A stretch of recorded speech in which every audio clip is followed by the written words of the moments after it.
Hey friends, Pastor Bill Walden here with Build Up the Church. God bless you. This is a devotional word for April the 8th, 2024. This is out of the Gospel of Luke chapter 12. I heard a pastor say once that when we are trying to understand a passage in the Bible that might seem to be a little confusing, we always want to take it in its context.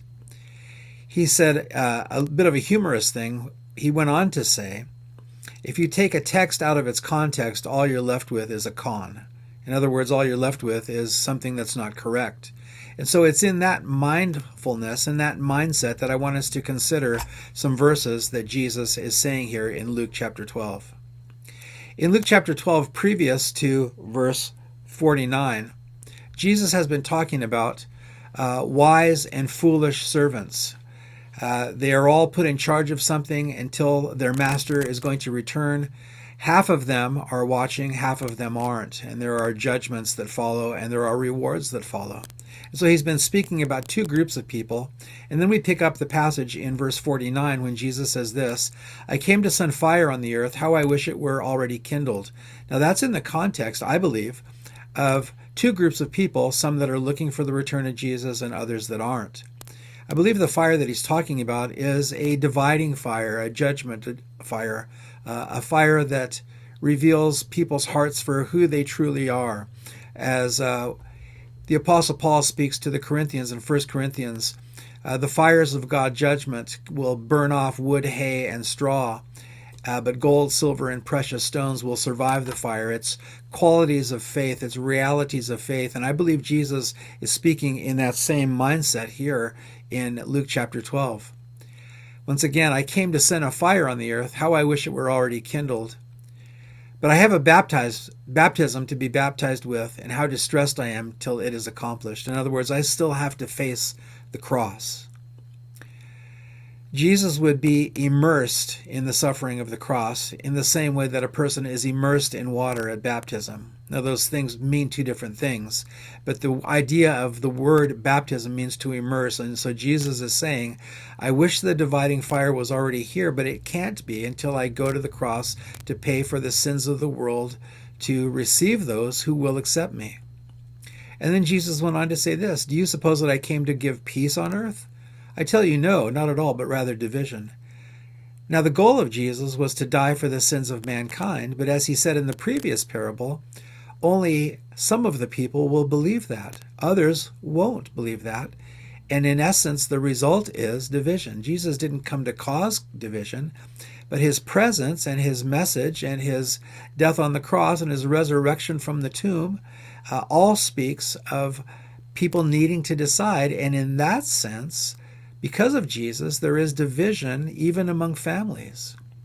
Once again, verse 51, do you suppose that I came to give peace on earth? I tell you, not at all, but division. I came to bring truth that causes people to divide. For from now on, 5 in one house will be divided, 3 against 2, and 2 against 3. Father will be divided against son, and son against father, mother against daughter, daughter against mother, mother-in-law against daughter-in-law, and daughter-in-law against her mother-in-law. I've seen these divisions in families that I have known when somebody has decided to follow Jesus and suddenly they are kind of not recognized in the family, not as welcome in the family. There's a division where one didn't exist before because when all the people were living just for themselves or no interest in God at all, then God is not a problem. But when somebody decides that they want to follow Jesus Christ, suddenly there is a division that shows up because of that decision that one or two people make in a family. You know, there's a lot of sentiment in the world about world peace and, kind of if everybody could hold hands and listen to each other and talk everything through, we would all be one huge, giant family in unity. I'm a huge proponent in listening to other people's stories and have them listening to mine. I'm a huge proponent in respectful, loving dialogue, friendly dialogue, even when it turns into debate or disagreement. I'm a huge proponent of those things. And we should want unity with people, and it's a good thing. But Jesus said, in the end, the fire is going to decide who is mine and who is not mine. The fire is going to even divide families. It's not the goal of Jesus to divide families, but his truth, his message, does divide people in this world, even in blood families, blood relatives, even best friends. That's the nature of needing to make a decision for Jesus Christ. What's the takeaway here? Well, if we're a Christian, if you're a Christ follower, realize that some people are going to follow Jesus and others aren't. And as you decide to follow Jesus, it may be that you lose some friends or you lose some family connections. Also, if you're a follower of Christ, you need to realize this, that it's great to wish for world peace and world unity and the great brotherhood of man.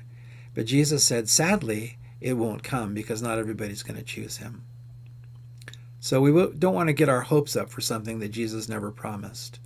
But he did promise to those who believe in him, he'll give eternal life. So that's great news. And by the way, what a wonderful unity exists among followers of Jesus Christ. We certainly have unity that even passes blood connections or family connections. So some things to think about. God bless you. Thanks for watching.